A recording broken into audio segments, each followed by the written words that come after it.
Bonjour à tous, je suis ravie de vous retrouver sur le Petit Point Geek pour cette nouvelle vidéo. Malgré les circonstances actuelles, j'espère que vous allez bien et que cette vidéo pourra vous changer les idées un petit peu et vous faire découvrir quelque chose de sympa. Aujourd'hui, nous allons une fois encore parler jeux de rôle avec l'excellent Colonial Gothic. Colonial Gothic, c'est un jeu d'ambiance que j'adore, paru chez Batross Games. Ce jeu a été récompensé 2 fois. Il a été élu jeu du mois par le site du GROG et création française 2019 au Festival international du jeu de Cannes. L'équipe de Batross Games a vraiment fait un super boulot sur la traduction, et pour ce qui est des illustrations, vous allez trouver en illustrateur de couverture Akae, ainsi que pour les cartes, et pour les illustrations intérieures, vous allez avoir Emmanuel Roudier. Pour parler un petit peu de la maison d'édition, Batross Games est une maison d'édition qui a vu le jour en 2014 et qui produit des jeux pour le moins atypiques et originaux. Nous pouvons citer par exemple Planète Hurlante, la trilogie de la Crasse, Mantra, ou plus récemment Rotring Christ, dont le financement participatif s'est achevé il y a peu. Pour vous en dire un peu plus sur le jeu, je vais vous lire la présentation. Colonial Gothic, à l'est d'Éden, est un jeu d'horreur et d'action qui se déroule au temps de la Nouvelle-France, la colonie canadienne d'Amérique du Nord. Nous sommes en l'an de grâce 1754, sous la férule de Louis XV. La guerre de cet enferrage en Louisiane, il reste 5 ans avant la chute de Québec. En pleine guerre contre les Anglais, les personnages seront employés par la Compagnie des Sans Associés, financée par la Couronne, officiellement dédiée au commerce, mais dans l'ombre, focalisée sur la lutte contre le surnaturel et les monstres qui hantent le Nouveau Monde. Comme vous l'aurez compris, Colonial Gothic c'est un jeu d'ambiance mêlant enquête, horreur, grande et petite histoire au milieu d'un endroit pour le moins inhospitalier qu'est la Nouvelle-France autour de 1750. Bien que le jeu offre de multiples possibilités, que ce soit pour des one-shots ou des campagnes, je vais ici me concentrer sur l'aspect enquête et surnaturel, qui est l'aspect qui m'a le plus plu et qui je trouve offre le plus de possibilités en elle-même. Ce jeu a pour moi un potentiel d'ambiance énorme.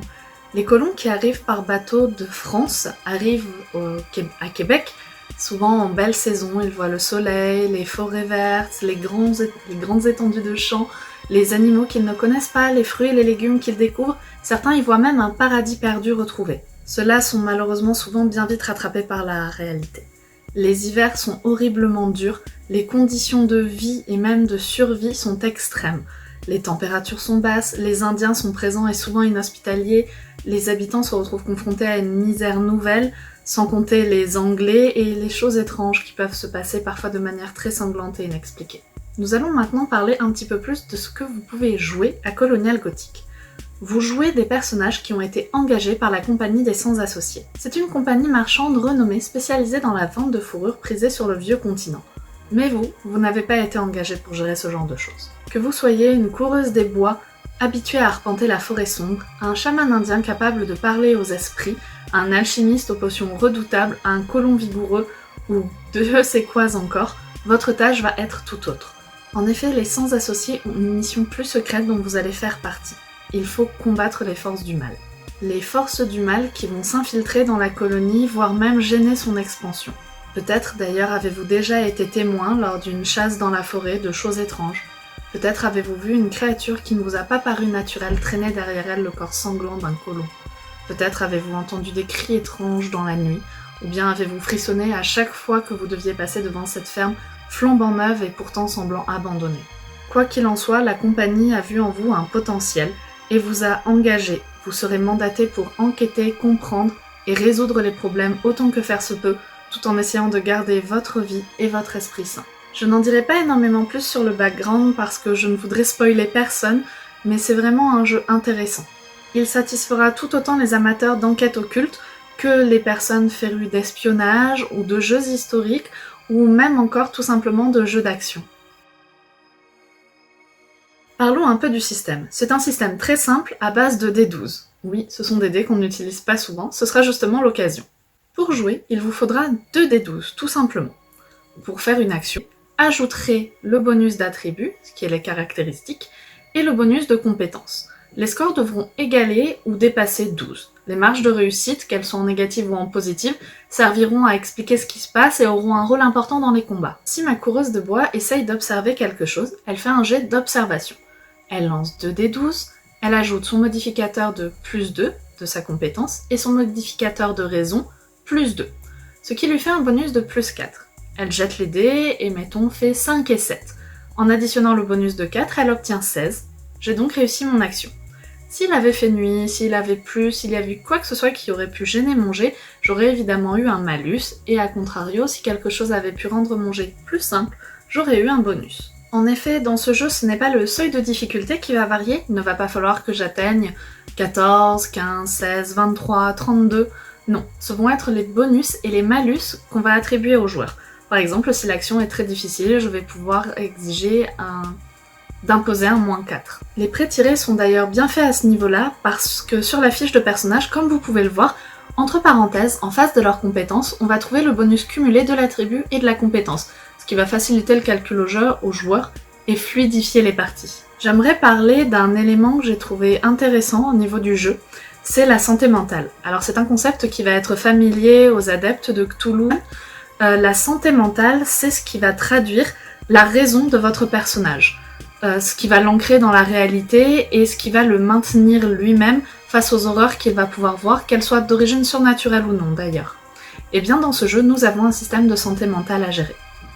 Voici les deux principaux termes mécaniques de ce jeu, ce qui fait qu'il est tout à fait abordable et très simple, que l'on soit débutant ou aguerri, on ne rencontre pas de difficultés et le système n'est pas compliqué ni long à lire. Pour parler un petit peu de la gamme en elle-même, elle comprend actuellement un livre de base, une campagne, un écran et un premier supplément qui est sorti.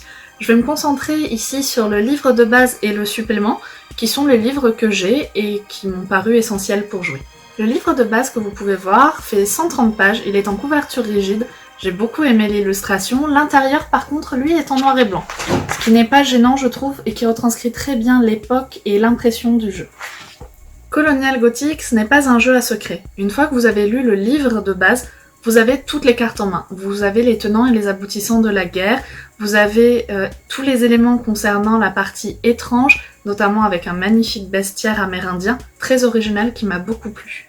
Vous avez également les secrets de pas mal d'organisations, de pas mal de choses qui se trament, et je peux malheureusement pas vous en dire plus, sinon ça vous gâcherait le plaisir, mais rien qu'à la lecture, c'est vraiment très agréable.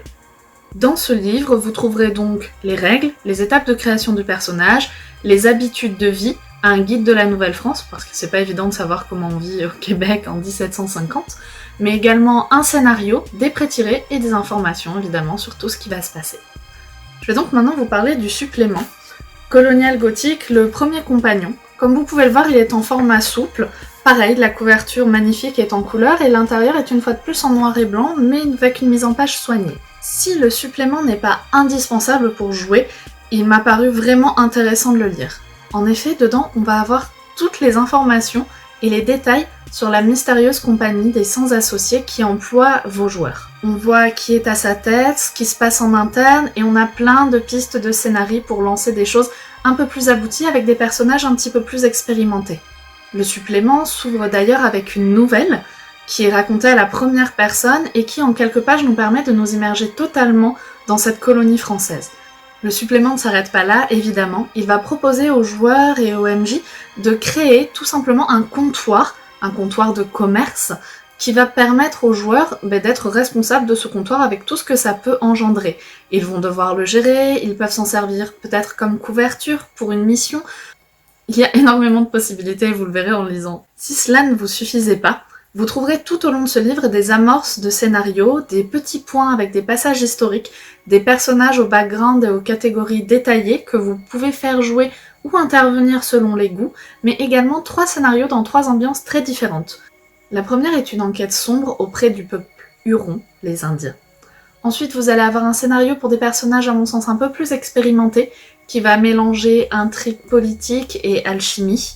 Et enfin, le troisième scénario, plus terre-à-terre, où les enjeux vont être commerciaux et politiques et peut-être plus importants que ce que les personnages penseront de prime abord.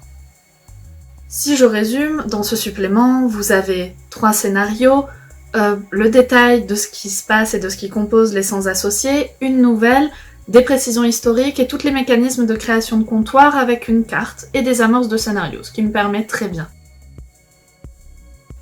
Vous l'aurez compris, c'est un jeu que j'aime beaucoup.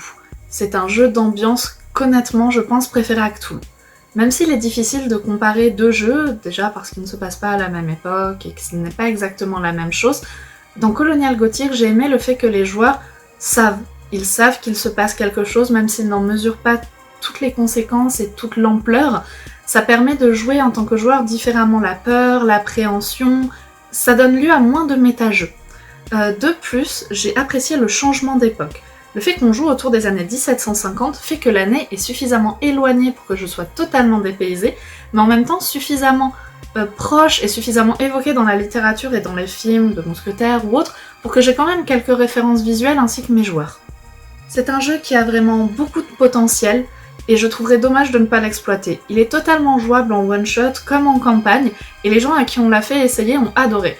En plus, c'était l'occasion de manger des pancakes avec du sirop d'érable. Vous l'aurez compris, si vous aimez les jeux d'enquête, d'horreur, d'action, de guerre, historique, n'hésitez pas à foncer vous procurer celui-ci. Que vous découvriez ce jeu grâce à cette vidéo, que vous en ayez entendu parler ou que vous le connaissiez, si vous avez des questions ou des remarques à son sujet, n'hésitez pas, je serais ravie d'échanger avec vous dessus. Une fois de plus, je n'ai plus qu'à vous souhaiter très bonne lecture, très bonne vidéo et à très bientôt sur le Petit Point Geek pour de nouvelles découvertes. Au revoir!